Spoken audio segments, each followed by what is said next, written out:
Well, welcome to the 700 Club. It's been said history doesn't repeat itself, but it rhymes. In January 1979, an Islamic Revolution swept Iran. Well, 47 years later, well, it's not Islamic anymore. There's a rebellion against the Islamic government. Whether or not this one's successful remains to be seen. Details are scarce because the Islamic regime has shut down the internet. What we do know is absolutely chilling. Thousands have been slaughtered, protesters are being arrested and executed, and still Iranians flood the streets, many calling for the world to help them in their time of need. Well, joining us now from Jerusalem for more on this breaking story is Chris Mitchell, our Middle East Bureau Chief. So Chris, what are you hearing on the ground in Iran? Are the protests growing? Well, as you said, Gordon, it's hard to say because of the internet blackout for a number of days now. We're hearing some of the protests may be stopping because it's literally life or death to go on the streets. And some are saying this is no longer a protest, but maybe the early stages of a civil war. And we're seeing these casualty numbers up to as far as 30,000 and far greater than any protest. And what I can say, Gordon, is really we're hearing the desperation of these people. It's really they're feeling it's now or never, do or die, literally. Many have given their lives already, and we've been hearing this for a long time since the protest began. This is the last battle. Many of the protests have failed before, but they have hope about this. And right now, I think the key, Gordon, is going to be what is President Trump going to do? And I think people in Israel, in Iran, and outside Iran, that's the main question they're asking right now. Well, Trump recently said that the slaughter he's gotten reports the slaughter has stopped. Is there any reason to believe this? I mean, everything I'm seeing is showing that it's absolutely incredible that they're firing indiscriminately into the crowds. They have snipers on rooftops, picking people off, which they've done before in the previous protests, the Green Revolution. They've done that same tactic before. Is there any reason to believe that the slaughter has stopped? No, I don't think there's any reason to believe. I think, if anything, Gordon, may be increasing. It seems like the regime is desperate to make sure that they can crush these protesters and what they could do. Now, what people are asking, what could President Trump do? And what could he do to hit the apparatus that is literally killing the protesters now? He could use cyber attacks. He could try to restore the internet. That's really a key of what's happening right now, and really try to, maybe in some way, restrain these troops that are killing the people on the streets. And Gordon, we're hearing they're not only Iranian troops, Basij, which are the sort of the shock troops on the streets, on the motorcycles, but Afghans, people from the Iraqi militias. It seems like the regime is bringing in all the resources they need to try to crush this rebellion. And it remains to be seen what the U.S. can do, what Trump can do to turn and really tip the scales in the favor of the protesters. But certainly an important time to be praying for wisdom for President Trump and all his advisors. Any intel that there may be a rebellion within the Iranian military, that the military may say we can't kill our own citizens anymore, this has to stop? Any hope of that? Not that I've heard of, Gordon, but I was listening to your commentary on the 700 Club earlier today, and the key will be if there can be the military turning against their own government and turning with the protesters. That often is a key when a regime would fall. But right now, I don't think haven't heard yet of any turning by the military, by the Iranian Revolutionary Guard Corps, the Basij. But if anything, it looks like they're strengthening and standing with the regime right now. But that would be a key, and that would be certainly a matter to pray about. One of the most amazing things to me is that within the Middle East, Iran has been such a provocateur of both terrorism, but also direct attacks against Saudi Arabia. I'm absolutely shocked that Qatar is lobbying the White House not to intervene. Saudi Arabia has joined with that. I hear the UAE's involved. It just seems like all of our allies, and I use that term loosely, in the Muslim world are saying don't intervene. What do they stand to gain or lose from all of this? Well, one thing I've heard about is maybe oil prices could collapse. There'd be instability in the region. But to your point, I was there in 2019 in Saudi Arabia when Iran attacked one of Saudi Arabia's main oil facilities. So they are bitter enemies, and that goes back as well to the Sunni Shiite divide, Iran being Shiite, Saudi Arabia and the UAE being Sunni, and they're bitter enemies. So you would think that they would want to see a stable government to replace Iran that is their enemy. But one thing I've been thinking about in terms of this question, Gordon, is that, it would be a constitutional monarchy or Republican, government that would replace Iran. Maybe they see that as a threat as well. So there's so much going on right now, so much lobbying going on by these nations and by other nations to see which way President Trump is going to go, and maybe he can tip the scales one way or the other.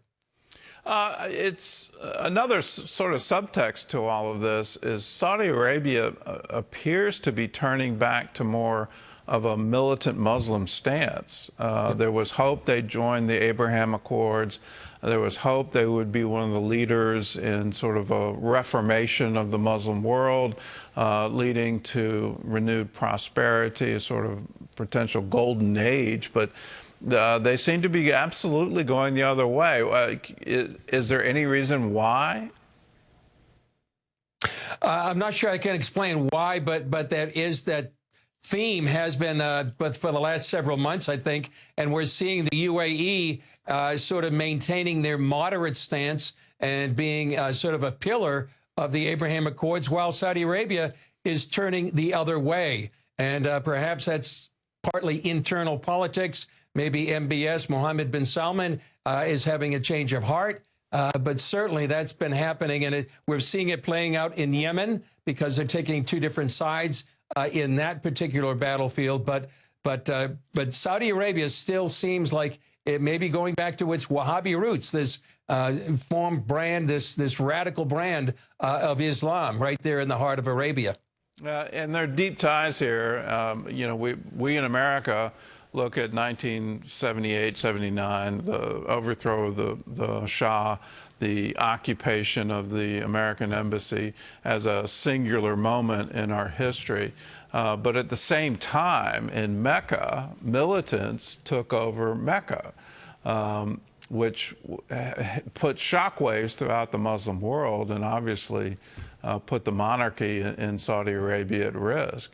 Are they trying to sort of shore up internal politics that maybe they're afraid of their own militants within their own culture?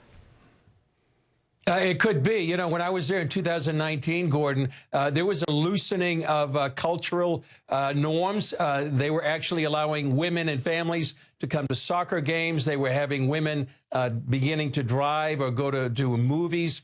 And perhaps there's a reaction to that had been loosening there culturally and allowing their brand of Islam become much more moderate. So perhaps there was a reaction to that here in 2026. But certainly the direction Saudi Arabia is going is not very encouraging to be part of the Abraham Accords and even normalizing relations here in Israel. I keep expecting that there will be mass support in the West for this revolution. I keep expecting that, but I'm not seeing it at all. If anything, I'm seeing a ratcheting up of the anti-Israel sentiment. And it's really curious to me that there seems to be a new bond between sort of a socialist left in the West and militant Islam in the Middle East. What's the basis for that shared ideology, that shared cause, if you will?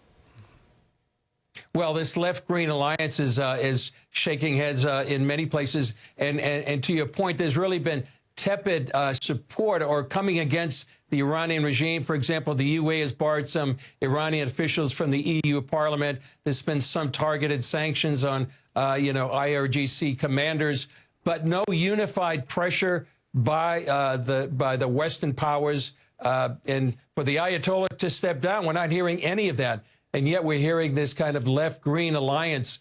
It seems counterintuitive, but that's what we're seeing on the streets. We've seen it in the universities, and we're seeing in some of the nations that you would think would be coming against the Ayatollahs and asking for the freedom for the people of Iran. Anything but.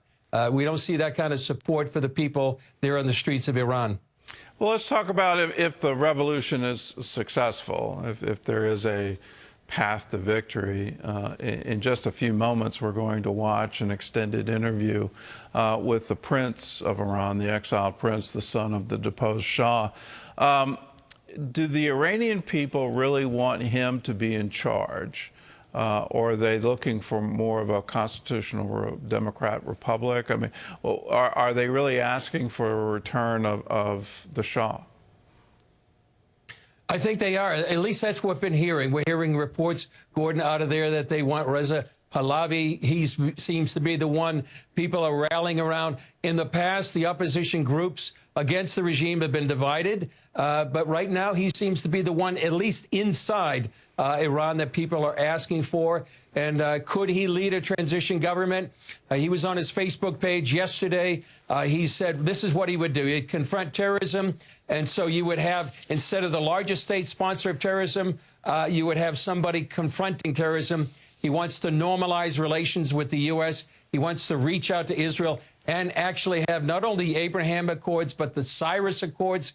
Gordon, it would represent a new chapter, a part of the free world. Iran would become, it would change the Middle East and the world. And that's why it's really so important for people to be praying. This would, as you have said, Gordon, a game changer. It would change the Middle East and the world. And you could imagine, a restoration of a relationship between the people of Israel and the people of ancient Persia. It would be a return to what people are saying, the Cyrus Accords, having a friendly government there in Iran, 90 million people in the middle of the Middle East. It would just change the whole world. Yeah, I'm praying earnestly for it. I was grieved when Trump said the killing has stopped, and I was, no, it hasn't. You don't understand your enemy here if you think that that's true. They're going to absolutely crush this if they're given half a chance to do it. Now more than ever, we need to pray through on this and pray through for victory. In my view, it's a change of biblical proportions. This is a new Middle East if Iran does not have this Islamic ideology in charge. Well, Chris, thank you so much for the insights, and we'll certainly be in prayer. Thanks, Gordon.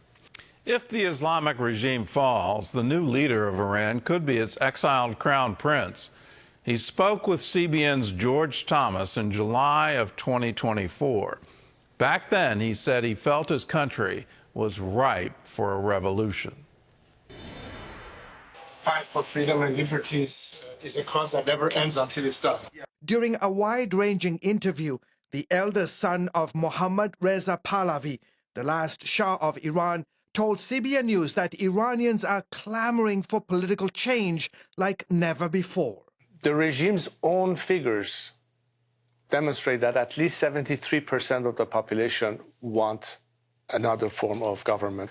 And I imagine the number is much higher than that, because if it was an actual open polling, you would probably even have in the 90 percentile range. In 1979, as heir to the throne, Pahlavi was in the U.S. training to be a fighter pilot when Muslim radical leaders forced his father to relinquish the monarchy, sending the entire family into exile.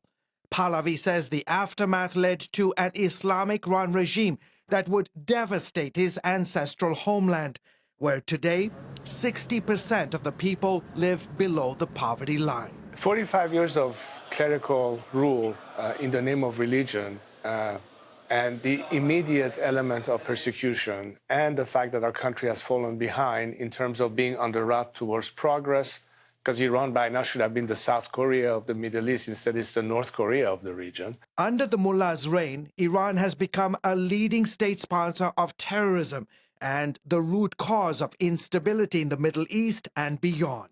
It finances Hezbollah, Hamas, Islamic Jihad, the Houthis, all in its proxy wars. And of course, it's all networks of activists that they have that are doing the bidding of the regime in the outside world, even in Western capitals. 45 years after the radical Muslim clerics took over the country, His Royal Highness says that the mullahs of Tehran are weaker than ever before and have lost their legitimacy in the eyes of a majority of Iranians. When you lose your legitimacy, whether it's religious legitimacy or political legitimacy, then you're simply holding on by sheer repression.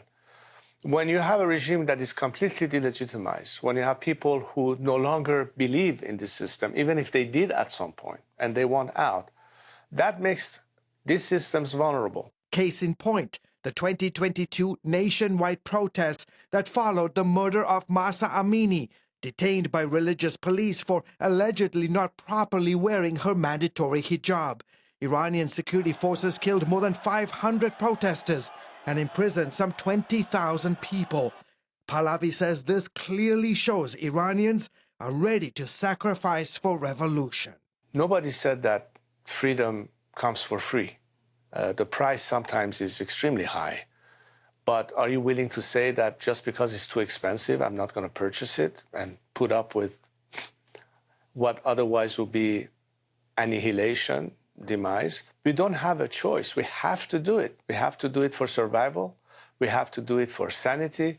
We have to do it for humanity. We have to do it for our own interests, no matter what it takes. Despite Iranian proxy attacks on U.S. troops in the Middle East, acceleration of its nuclear uranium enrichment program, and funding of Hezbollah and other terror groups, Pahlavi cannot understand why the Biden administration continues to keep billions of dollars flowing to the terror regime. He says it's time Western governments stop appeasing the mullahs of Tehran. And what I have argued for years to foreign governments, particularly Western democracies, has been that your expectation of behavior change from the get-go was a false expectation, because you simply haven't recognized the DNA of this regime that needs to do all of it does in order to survive. It's not interested in the welfare of the Iranian people.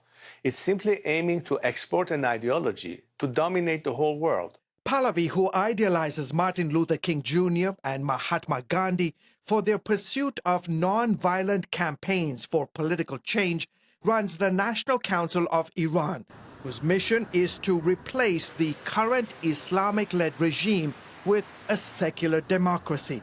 He wants the world to focus on supporting Iranian people rather than keep coddling the regime's thugs. Even those who believe that maybe we could try and bring reform from within slowly but surely have given up on this idea. Look, we cannot have a religious dictatorship in the 21st century. We have to go towards a secular democracy. So that's why I think the majority of Iranians find themselves in the same optic, in the same vision. Knowing the history that you have with your beloved nation, do you ever say, you know what, I think this is too tough a fight. Too many innocent people's lives are being taken, and it's been 45 years. Do you ever despair? There were moments in time that I wonder if South Africans would have given up, or people in the Eastern Bloc countries would have given up, and even dissidents in the Soviet Union would have given up. I haven't heard once a dissident anywhere in the planet say, you know what, I give up. You can't give up. It's not an option. And I think Iranians, the reason why they haven't given up, the reason why they go to the streets, the reason why they take the risk to be shot in the eye or continue to be murdered by the regime is because they know that the only way out is for us to succeed. And if they have to sacrifice themselves so that future generations will, have a better life, so be it. Thank you, sir. George Thomas, CBN News, Washington. Well, I hope that message gets through, and it's a profound message. It's in their very DNA. They cannot change and still maintain this Islamic revolution. Their goal is world domination. Israel is the little Satan. You and I are the great Satan. And they earnestly believe that the United States of America is the major obstacle to the worldwide spread of Islam. And as a result of that belief, they want to wipe us out. Right now, they're focused on Israel. But if they ever conquer Israel, if they ever wipe Israel off the map, you and I are going to be next. Natalia and her family fled to Israel from the war in Ukraine, hoping to find a better life. Then she was hit with a cancer diagnosis. Feeling overwhelmed, Natalia reached out for help, and you came to her rescue. Natalia, her husband Yuri, and their 2 daughters lived in Ukraine when the war broke out in the winter of 2022. We had to flee from our home in Ukraine because of the war that started. It was horrifying. We understood that we needed to take our children to safety. The stress caused by war took a serious toll on their health. My husband was sick. It was very hard. He has type 2 diabetes. He had already had a microinfarction. It was clear the family needed to leave Ukraine.